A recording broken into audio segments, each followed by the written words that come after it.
Good morning friends, आप सभी का श्री कृष्णा क्लासेस कादीपुर के यूट्यूब चैनल पर हार्दिक स्वागत है। आज है 8 मार्च 2025। आज हम आप सबके बीच में 8 मार्च 2025 से बनने वाले जितने भी करंट अफेयर के इंपॉर्टेंट क्वेश्चन होते हैं सबको डिस्कस करेंगे। पूरा वीडियो ध्यान से देखिएगा। सबसे पहले हम कल के प्रश्नों का क्विक रिवीजन करेंगे, उसके बाद आज के प्रश्नों की श्रृंखला को डिस्कस करेंगे।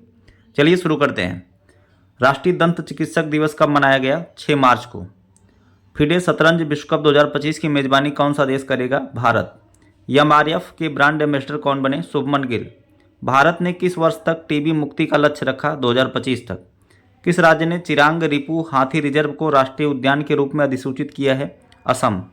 ऋषिकोंडा तट से हाल ही में अस्थायी रूप से ब्लू फ्लैग का दर्जा वापस ले लिया गया। यह किस राज्य में स्थित है? तो आंध्र प्रदेश के विशाखापट्टनम में स्थित है ऋषिकोंडा तट। हाल ही में फीफा ने रूस और कांगो के साथ अन्य कौन से देश को फीफा विश्व कप 2026 से बाहर कर दिया? इसका जवाब हो जाएगा पाकिस्तान। विशेष ओलंपिक विश्व शीतकालीन खेलों का आयोजन किस देश में किया जाएगा? इटली में आयोजित किया जाएगा। हाल ही में सरकारी ई मार्केट प्लेस का मुख्य कार्यकारी अधिकारी किसे बनाया गया है? अजय भादु को। शरद कमल ने हाल ही में संन्यास ले लिया, वे किस खेल से संबंधित थे? इसका जवाब हो जाएगा टेबल टेनिस।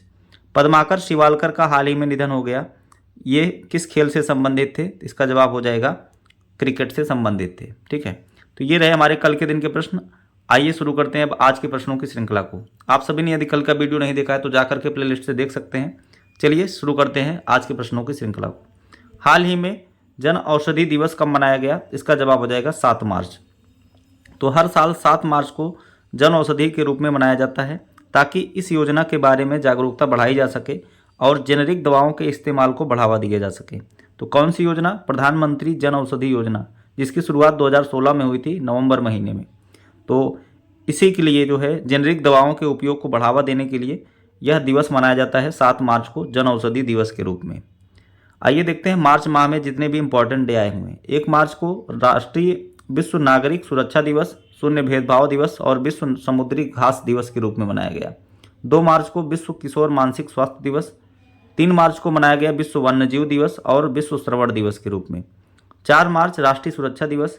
5 मार्च अंतर्राष्ट्रीय निरस्तीकरण और अप्रसार जागरूकता दिवस। 6 मार्च को राष्ट्रीय दंत चिकित्सक दिवस के रूप में मनाया गया। अगला क्वेश्चन, हाल ही में मुख्यमंत्री एकल महिला स्वरोजगार योजना को किस राज्य ने मंजूरी दी है? इसका जवाब हो जाएगा उत्तराखंड। उत्तराखंड ने एकल महिला स्वरोजगार योजना को मंजूरी दिया है और आप नाम से यह स्पष्ट कर सकते हैं एकल महिला, ऐसी महिलाएं जो है शादीशुदा नहीं हैं, अविवाहित हैं, ऐसी महिलाएं जो है विधवा हैं। ठीक है, तो एकल जो अकेली हैं उनके लिए स्वरोजगार योजना कार्यक्रम शुरू किया है उत्तराखंड ने। तो उत्तराखंड सरकार ने अविवाहित, तलाकशुदा, निराश्रित और दिव्यांग एकल महिलाओं को 2 लाख तक वित्तीय सहायता प्रदान करके उन्हें सशक्त बनाने के उद्देश्य से मुख्यमंत्री एकल स्वरोजगार योजना को मंजूरी दे दिया है। आइए देखते हैं उत्तराखंड के बारे में। उत्तराखंड की राजधानी है देहरादून, जो कि ठंडी की राजधानी है। गर्मी की राजधानी है गैरसैंण। मुख्यमंत्री हैं पुष्कर सिंह धामी। राज्य है यहाँ, राज्यपाल हैं यहाँ के गुरमीत सिंह। नीति माना लिपुलेख तर्रा स्थित है उत्तराखंड में। और टिहरी बांध भारत का सबसे ऊंचा बांध है जो कि भागीरथी नदी पर स्थित है उत्तराखंड में। जिम कॉर्बेट राष्ट्रीय उद्यान भारत का सबसे पुराना राष्ट्रीय उद्यान, जिसका पुराना नाम था हेली नेशनल पार्क, और ये स्थित है उत्तराखंड में। Rajaji national park, Rajaji tiger reserve दोनों स्थित है उत्तराखंड में। फूलों की घाटी, गंगोत्री राष्ट्रीय उद्यान, गोविंद राष्ट्रीय उद्यान, ये सभी स्थित हैं उत्तराखंड में। फुलदेई त्यौहार, मक्खन महोत्सव, अंडोरी महोत्सव, हरेला उत्सव मनाया जाता है नेपाल जो है उत्तराखंड में। यहाँ पर झीलों की बात की जाए तो नैनीताल, मालाताल, राकसताल और 7 ताल स्थित हैं। दर्रे मैंने बता ही दिया, माना, नीति, लिपुलेख दर्रे स्थित हैं उत्तराखंड में। आइए देखते हैं अगला क्वेश्चन। उत्तराखंड से जो है करंट अफेयर की बात की जाए, उत्तराखंड में 27 जनवरी को समान नागरिक संहिता यूसीसी लागू कर दिया गया। उत्तराखंड में भारत की पहली योग नीति का अनावरण किया गया।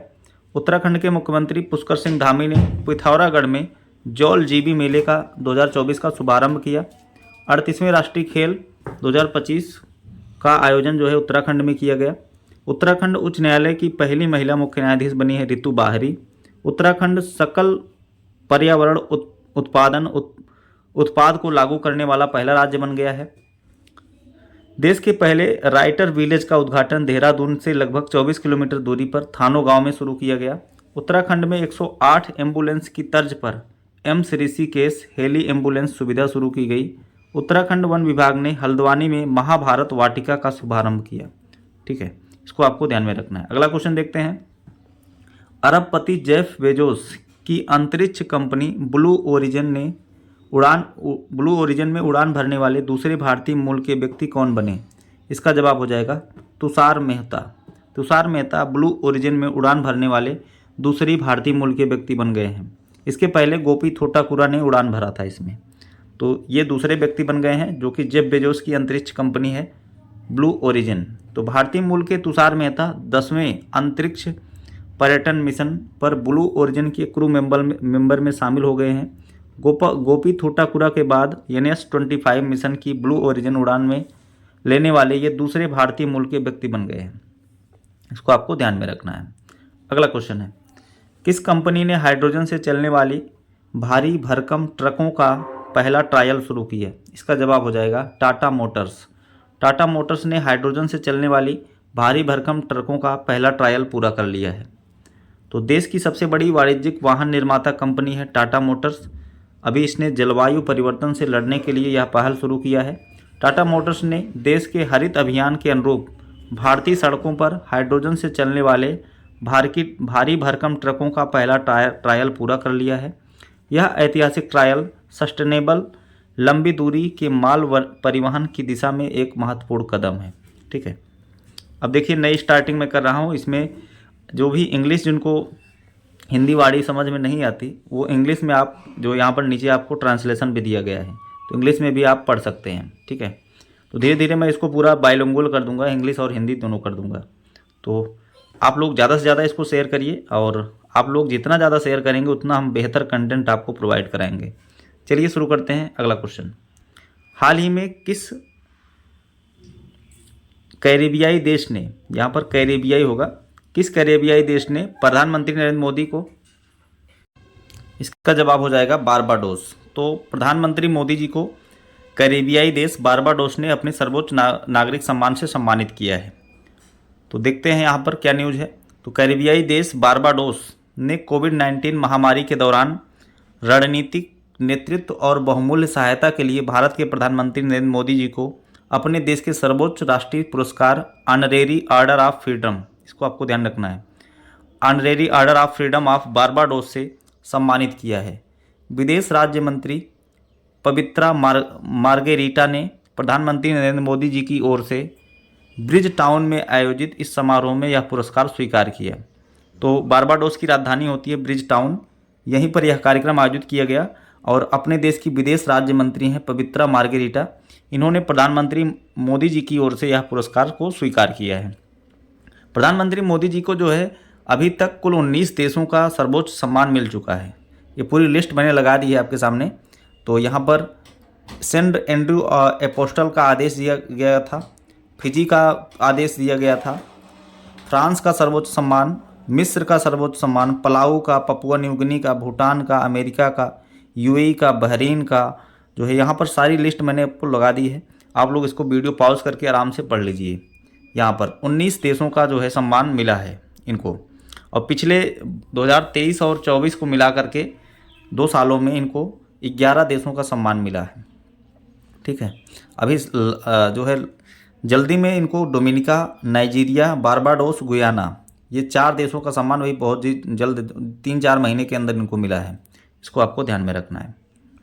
अगला क्वेश्चन देखते हैं। खेलो इंडिया पैरा गेम्स 2025 का दूसरा संस्करण 20 से 27 मार्च 2025 तक किस राज्य या केंद्र शासित प्रदेश में आयोजित किया जाएगा? इसका जवाब हो जाएगा दिल्ली।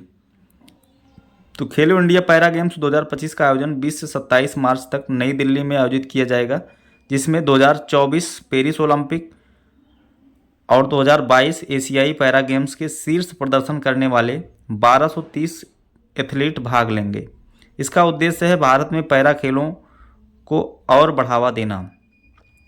युवा मामलों के खेल मंत्री डॉक्टर मनसुख मंडाविया जी के द्वारा इसको जो है इस मंत्रालय द्वारा आयोजित किया जाता है।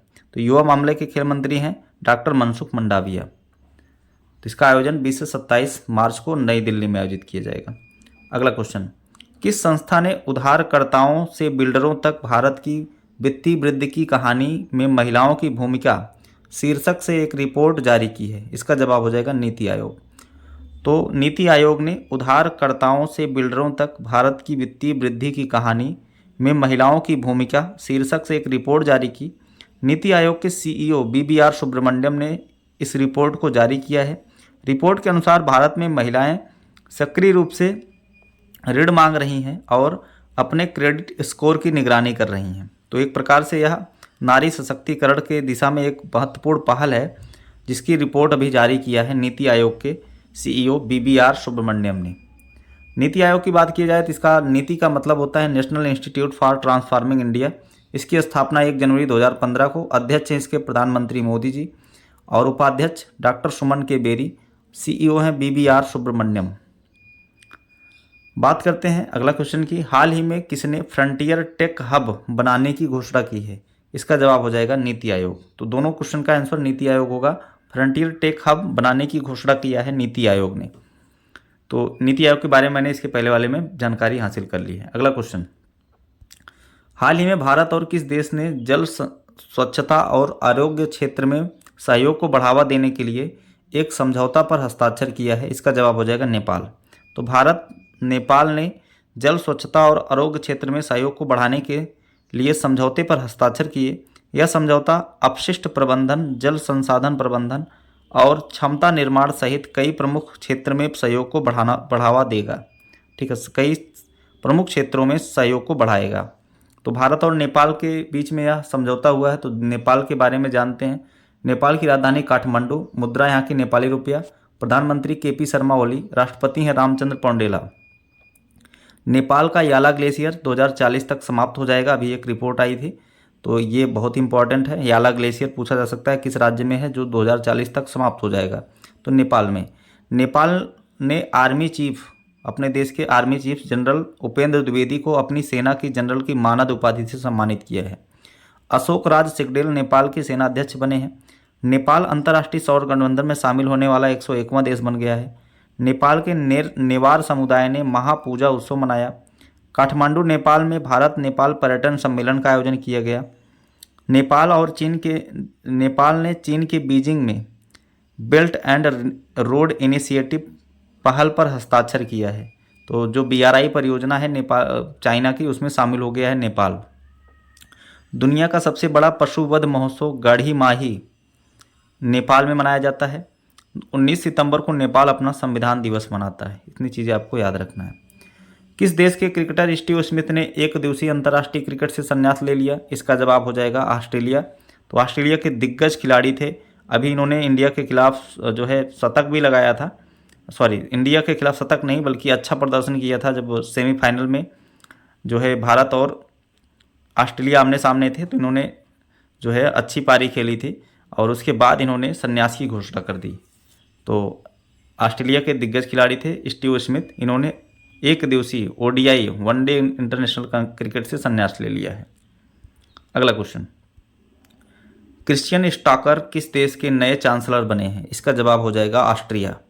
तो क्रिश्चियन स्टॉकर ऑस्ट्रिया के नए चांसलर बने हैं। जैसे कि अपने देश में प्रधानमंत्री होते हैं और जो है राष्ट्रपति होते हैं, उसी प्रकार से जो है ऑस्ट्रिया में प्रधानमंत्री के पद को चांसलर कहा जाता है और राष्ट्रपति वहाँ पर राष्ट्रपति का पद ही है और बाकी जो प्रधानमंत्री का पद है वो प्रधानमंत्री नहीं बल्कि चांसलर का पद होता है। क्रिश्चियन स्टॉकर अभी ऑस्ट्रिया के चांसलर बन गए हैं। ऑस्ट्रियाई पीपुल्स पार्टी OPP के क्रिश्चियन स्टॉकर ने देश के संसदीय चुनाव के 5 महीने बाद ऑस्ट्रिया के चांसलर के रूप में शपथ लिया। सितंबर 2024 में देश में हुए संसदीय चुनाव में किसी पार्टी या पार्टियों के गठबंधन को निर्णायक जनादेश नहीं मिला था। दूसरे विश्व युद्ध के बाद किसी भी आम चुनाव के बाद देश में सरकार गठन में यह सबसे लंबा समय है। 4 महीने तक समय लग गया जिस समय बीच में कोई भी सरकार काम नहीं कर रही थी और सरकार को बनने में 4 महीने का समय लग गया। ये बहुत ही लंबा समय है द्वितीय विश्व युद्ध के बाद। ऑस्ट्रिया की राजधानी वियना के हाफबर्ग पैलेस में ऑस्ट्रियाई राष्ट्रपति वान डेर वेलेन ने क्रिस्टियन स्टाकर को चांसलर के रूप में शपथ दिलाई। ऑस्ट्रिया दक्षिण मध्य यूरोप में स्थित एक भूमि से घिरा हुआ देश है। ठीक है, आपको याद रखना है। तो यूरोप में स्थित है और ये चारों ओर से स्थलरुद्ध देश है, भूमि से घिरा हुआ है, यहाँ पर आसपास महासागर नहीं है। ऑस्ट्रिया के बारे में जानते हैं। ऑस्ट्रिया स्विट्जरलैंड के साथ यूरोप में स्थायी रूप से तटस्थ देश है। ठीक है, ऑस्ट्रिया एक विकसित देश है और यूरोपीय संघ का सदस्य है। राजधानी इसकी वियना है, मुद्रा यूरो और चांसलर बन गए हैं क्रिस्टियन स्टाकर। राष्ट्रपति वान डेर बेलेन है। ठीक है, बस आज के दिन के करंट की प्रश्नों की श्रृंखला यहीं पर समाप्त होती है। आपको वीडियो कैसा लगा कमेंट बॉक्स में ज़रूर बताएंगे। चलिए मैं आपको एक जो है क्वेश्चन पूछता हूँ। गणतंत्र दिवस 2025 में जो मुख्य अतिथि थे वो कौन थे और किस देश के रहने वाले थे? आपको ये भी बताना है गणतंत्र दिवस 2025 की थीम क्या है। दोनों आपको कमेंट बॉक्स में बताना है। मिलते हैं नेक्स्ट वीडियो में। Thanks for watching.